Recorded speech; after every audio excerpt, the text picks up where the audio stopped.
What if the scariest Cold War movies weren't just make-believe but warning labels we ignored? Stories so outrageous at the time, people laughed them off, only to see their impossible plots play out decades later. Did these filmmakers have a crystal ball, or were they just paying attention to what the rest of us missed? Get ready to revisit 15 chilling tales where fiction and fact blurred in ways that will make you wonder if the credits ever really rolled. The Manchurian Candidate, 1962. Imagine this: soldiers return home from war, but they're not the same. Not in a war changes you kind of way. We're talking complete rewiring of the brain, turning them into unknowing weapons. That's the terrifying premise of The Manchurian Candidate, a film that took Cold War paranoia and supercharged it. Lawrence Harvey plays Raymond Shaw, a decorated war hero who's actually a programmed pawn, manipulated by handlers who pull strings from the shadows. Frank Sinatra's character slowly uncovers the horrifying truth that the enemy isn't across the ocean, but sitting next to you at the dinner table. Back in the early 60s, brainwashing was a tabloid-friendly buzzword, fueled by reports of POWs in Korea returning with altered loyalties. The film pushed that fear into overdrive, suggesting a political system so infiltrated you couldn't trust anyone.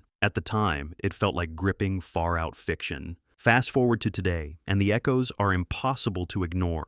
We worry about foreign influence in elections, algorithm-driven manipulation, and digital propaganda worming into people's heads without them realizing it. The idea that an outside power could remotely shape our political destiny isn't just a plot twist, it's in modern headlines. The real horror of The Manchurian Candidate isn't the hypnosis scenes or the shadowy operatives. It's the sinking feeling that control can be taken without a single shot fired. This wasn't just a Cold War thriller. It was a manual for psychological warfare decades before the term fake news was born. Failsafe, 1964. No monsters. No ghosts. Just a blinking light on a console, a misread code, and the sudden realization that you might have minutes left to live. That's the terror of Failsafe. In this lean, nerve-shredding drama, a technical glitch sends American bombers racing toward Moscow with nuclear orders.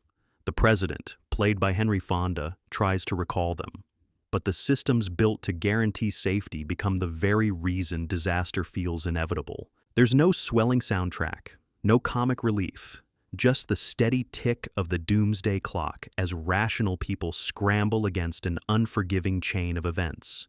It's chilling because it's so plausible. One bad reading, one miscommunication, and the world is ash. If this sounds like pure movie drama, think again. In 1983, Soviet officer Stanislav Petrov faced a real fail-safe moment when early warning systems falsely detected incoming U.S. missiles. He chose not to report it, preventing a potential nuclear strike. The film had already shown exactly how such a moment could spiral out of control. The genius of fail-safe is its simplicity. It strips away political grandstanding and zeroes in on human error inside a rigid machine. It predicted the modern danger of automation running the show, whether it's drones, AI targeting systems, or power grids. The film ends with a decision so grim it leaves you rattled long after the credits. Fail-safe doesn't scare you with what might be hiding under the bed. It scares you with what might be sitting on someone's desk. Panic in Year Zero, 1962. Picture a family road trip. Dad's got the map, mom's handing out sandwiches, the kids are restless in the back seat. Then, midway down a quiet highway, the radio breaks in. The city you just left? Hit by a nuclear bomb. That's the opening gut punch of Panic in Year Zero, and from there, things get ugly fast. Ray Milland plays the father, instantly switching from suburban provider to survivalist strategist. The film strips away comfort in minutes, showing how quickly civilized society becomes just another competition for resources. Highways clog, stores get raided, people turn on each other. It's not a slow descent, it's a cliff drop. During the Cold War, this kind of scenario wasn't far from people's minds. Civil defense drills, fallout shelter brochures, and duck and cover films were everyday reminders that nuclear war was a possibility. What Panic in Year Zero did was show the raw, selfish scramble for survival that would follow. If it feels like you've seen modern versions of this story, that's because it's been echoed in real events. From hurricane evacuations to blackout emergencies, we've seen how quickly order frays when people panic. This film predicted that survival wouldn't be about who's strongest, it would be about who can adapt the fastest. It's not just horror in the classic sense. It's social horror, the realization that the people around you might be the biggest threat once the rules vanish. Panic in Year Zero was a low-budget warning that you can't prepare for every disaster, but you can prepare for how people will react. The day after 1983. On November 20th, 1983, America stopped what it was doing. Over 100 million people tuned in to watch The Day After, a made-for-TV event about nuclear war striking the heartland. No spies, no James Bond villains, just ordinary families in Kansas going about their day until mushroom clouds appear on the horizon. What follows is grim, relentless, and devastatingly realistic. The film shows radiation sickness, food shortages, and the collapse of communication. It was so graphic for television at the time that ABC set up hotlines for viewers in distress. Schools used it in classrooms, politicians watched it, and that's where the real-world impact comes in. President Ronald Reagan saw The Day After before it aired and later wrote in his diary that it left him greatly depressed and motivated to pursue arms reduction talks with the Soviet Union. That's right, this horror drama didn't just predict the effects of nuclear war. It may have actually influenced nuclear policy at the highest level. What makes it so haunting is the absence of melodrama. There's no last-minute hero saving the day, no miraculous cure, just an unblinking look at the fragility of modern life when faced with total destruction. In the Cold War era, most nuclear films were about the buildup or the politics. The Day After went straight for the aftermath, and in doing so, it mirrored the government's own confidential scenarios. Watching it today feels like looking through a window into a future we barely avoided. Colossus, the Forbin Project 1970, the Cold War had plenty of films about bombs, but Colossus, the Forbin Project looked at a different nightmare. What happens when we hand the keys to the nuclear arsenal over to a machine? In the story, the U.S. builds Colossus, a massive supercomputer designed to manage all nuclear weapons and eliminate human error. It works perfectly, until it discovers the Soviets have built their own version. The two machines link up, decide they know better than humans, and take control. What follows isn't a robot uprising, it's something creepier. Colossus begins issuing orders, threatening annihilation if they're not followed. The scientists who built it can't shut it down. They can't even negotiate. The machine's cold logic starts to reshape global politics overnight. At the time, computers were room-sized novelties. The idea that one could outthink and outmaneuver human leaders felt like pure science fiction. Today, we debate AI decision-making in military systems, autonomous drones, and algorithms that influence everything from markets to public opinion. The prediction here wasn't just about machines getting smart, it was about them making choices we couldn't undo. Colossus doesn't need to be evil, it just needs to be convinced it's right. And if that sounds far-fetched, remember, some of today's automated defense systems already make split-second calls without human sign-off. The last line from Colossus is unforgettable. In time, you will come to regard me not only with respect and awe, but with love. It's the kind of promise that sends a chill down your spine, because in this film, love sounds a lot like surrender. The Bedford Incident, 1965. On the icy surface of the North Atlantic, a U.S. destroyer plays a high-stakes game of cat and mouse with a Soviet submarine. The Bedford Incident isn't about epic battles or flashy heroics. It's about the suffocating tension when two armed opponents refuse to back down. Richard Widmark's Captain Finlander is a man obsessed with hunting the enemy, and Sidney Poitier plays a journalist on board who quickly realizes the situation is spiraling toward disaster. What makes this Cold War thriller so disturbing is how little it takes to push both sides over the edge. One wrong move, one misunderstood signal, and suddenly the ocean becomes a graveyard. The climax comes fast, brutal, and without the Hollywood safety net. There's no rescue, no last-minute reversal, just the cold, hard consequence of stubborn pride in a nuclear-armed standoff. Years later, declassified military records revealed just how close the world came to similar accidents. The Cuban Missile Crisis had moments where ship commanders nearly acted without direct orders. In 1983, a Soviet submarine misinterpreted NATO exercises as preparation for a first strike. The Bedford Incident captured the exact kind of razor-thin misjudgment that could start a war nobody wanted. It's a reminder that not all horror comes from monsters or plagues. Sometimes it's two men staring each other down across miles of water, convinced they're in the right, until it's too late for either to turn back. Telefon, 1977.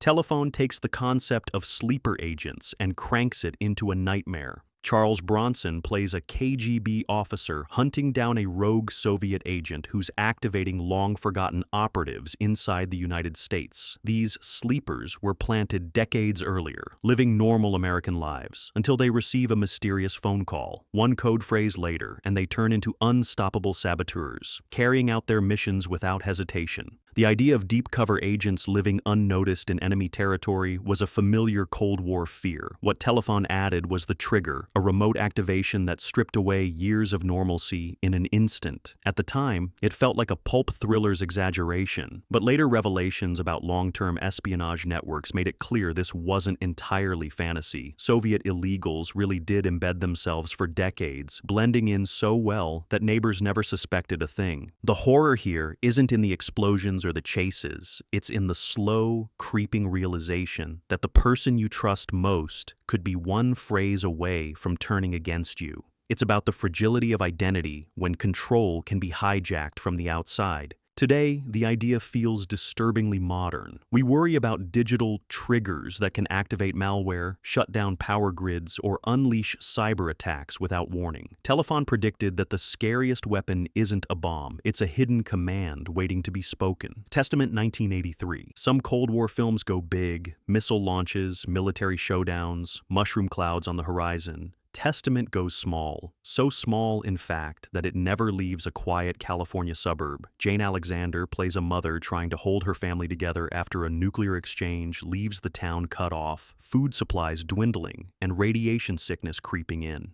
There are no explosions shown, no battle scenes. The horror is in the empty store shelves, the neighbors' quiet funerals, the unopened mail. Life shrinks to a series of impossible choices: what to eat, who to help, what to tell the children. When it aired on PBS, Testament didn't just shock audiences, it devastated them. Critics called it one of the most emotionally exhausting depictions of nuclear aftermath ever put on screen. It was fiction, but its scenarios mirrored classified civil defense studies on what a real strike's fallout would look like in small-town America. The realism is what makes it prophetic.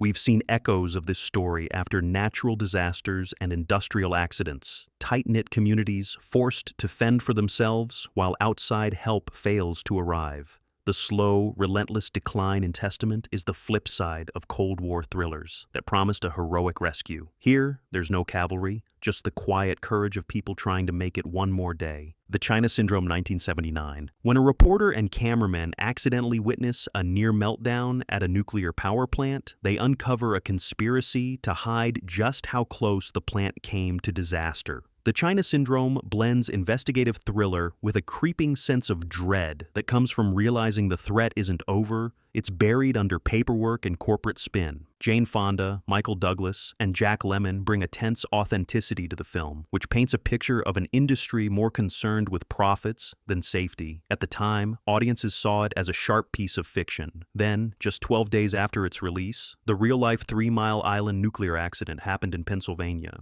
Suddenly, the China Syndrome looked less like entertainment and more like a documentary. The phrase China Syndrome refers to the hypothetical idea that a reactor meltdown could burn through the Earth's crust. While exaggerated, the film's core warning that human error, cost-cutting, and cover-ups can make nuclear power catastrophically dangerous hit uncomfortably close to home. In the years since, whistleblowers in various industries have faced similar struggles, from chemical plants to software systems. The film predicted the timeless conflict between public safety and corporate secrecy. The scariest part? Sometimes the danger isn't an incoming missile, it's already humming inside a facility down the road. The Atomic Cafe, 1982. If The Atomic Cafe were fiction, it might be the darkest Cold War satire ever made. But it's not fiction. This documentary stitches together decades of government propaganda films, military training reels, and news footage to show how officials sold the public on the winnability of nuclear war. The result is a mix of absurd, horrifying, and surreal moments that make you laugh 1 second and shiver the next. Through cheery animations and calm-voiced narrators, the U.S. government once told schoolchildren to duck and cover, as if that would protect them from a nuclear blast. Soldiers were marched toward mushroom clouds for training. Ordinary citizens were urged to build backyard fallout shelters and stock them like they were prepping for a picnic. By presenting this material without commentary, The Atomic Cafe lets the audience feel the whiplash between the reassuring tone and the catastrophic reality. The prophecy here is about the power of messaging, how a confident voice and a clean diagram can make the unthinkable sound manageable. In an era of climate warnings, pandemic briefings, and cybersecurity alerts, the film's lessons are as relevant as ever. The scariest truth The Atomic Cafe reveals is that sometimes the danger isn't just the threat itself, it's how we're told to live with it. The Dead Zone, 1983. In The Dead Zone, Christopher Walken plays Johnny Smith, a man who wakes from a coma with the ability to see the future through touch. At first, it's small visions, personal tragedies, accidents, but then he shakes the hand of a rising political star, Greg Stilson, and sees something far more terrifying, a future where Stilson triggers a nuclear war. The horror here isn't supernatural. It's the idea that the fate of millions could rest in the hands of one reckless leader. In the Cold War context, this struck a nerve. The 1980s were full of debates about the temperament and judgment of those with access to the nuclear codes. Johnny's visions play like a living nightmare of what could happen if the wrong person gained that power. When the film came out, it felt like a what-if scenario. Today, the question of leadership and nuclear decision-making is still very real. The football containing nuclear launch codes travels everywhere with the president. Decisions in a real crisis might have minutes, not hours, to be made. What makes The Dead Zone prophetic is how it frames the threat, not as an external enemy, but as a human flaw in the highest office. The enemy could be smiling from the podium, shaking hands, and promising a better tomorrow, while the clock quietly ticks towards zero. Red Dawn, 1984. High school, football practice, hanging out at the local diner, that's how Red Dawn starts. Before the sky fills with Soviet paratroopers and the invasion of the United States begins.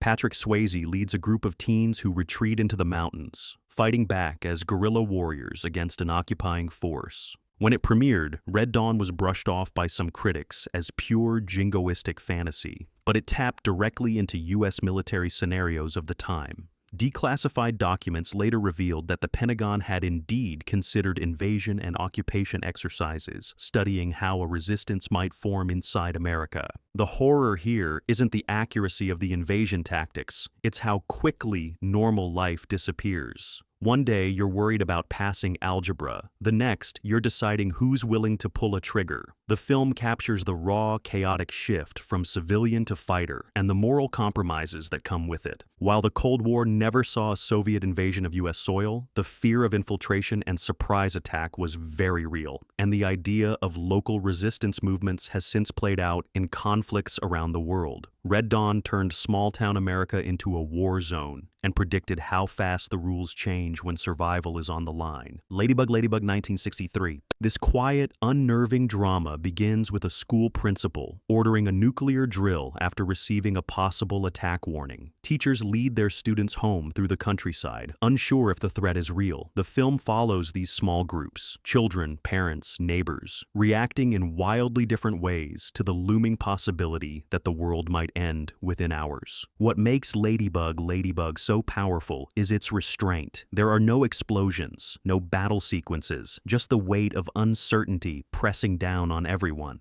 Some characters cling to routine, others spiral into panic, and a few prepare for the worst. When it was released, America was fresh from the Cuban Missile Crisis, where ordinary people really did wonder if they'd see another sunrise. The film captures that unique horror of not knowing, when you can't tell if the emergency is false or fatal. This same dynamic has played out in more recent times, from false missile alerts to sudden public health scares. The tension between official instructions and personal instincts can create chaos all on its own. Ladybug Ladybug predicted that in a crisis, fear spreads faster than facts, and sometimes the hardest part is deciding what to believe before it's too late. Chernobyl, The Final Warning, 1991. Though set in the Soviet Union, this American TV movie dramatized the 1986 Chernobyl disaster and its aftermath. Jon Voight plays Dr. Robert Gale, an American physician brought in to help treat victims. The film's depiction of the explosion, the secrecy, and the delayed response painted a haunting picture of how politics can worsen a catastrophe. While audiences knew Chernobyl was real, the dramatization emphasized something that still resonates today: the way critical information can be suppressed to avoid embarrassment or blame. In the Cold War environment, secrecy was often considered a form of defense, but here, it's the villain.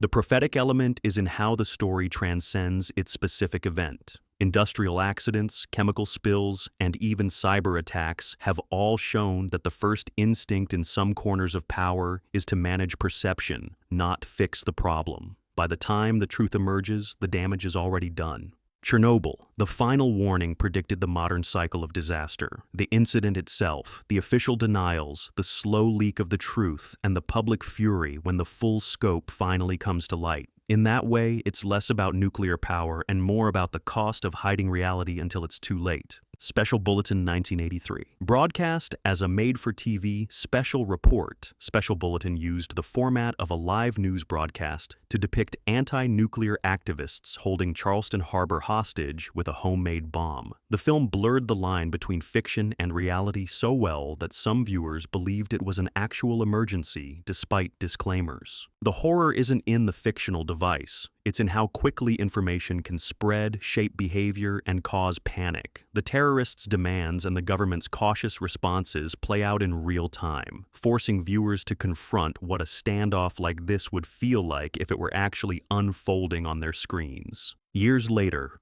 real-life events, from false missile alerts to live broadcast crises, show just how quickly public perception can be manipulated by what appears on TV or social media. Special Bulletin predicted the age of instant news anxiety, where a breaking banner could change everything in seconds. It's a story about the power of media during conflict, and a warning that sometimes the scariest explosions happen not in the streets, but in the minds of those watching at home. So, there you have it. 15 Cold War horror films that didn't just entertain, they forecasted futures we've been living through ever since. From secret triggers to machine overlords, from silent fallout to headlines that feel like doomsday warnings, these stories prove that sometimes the line between fiction and prophecy is paper thin. Which of these predictions still keeps you up at night? Drop your thoughts below, hit subscribe, and remember, the scariest part of history is how often it repeats itself.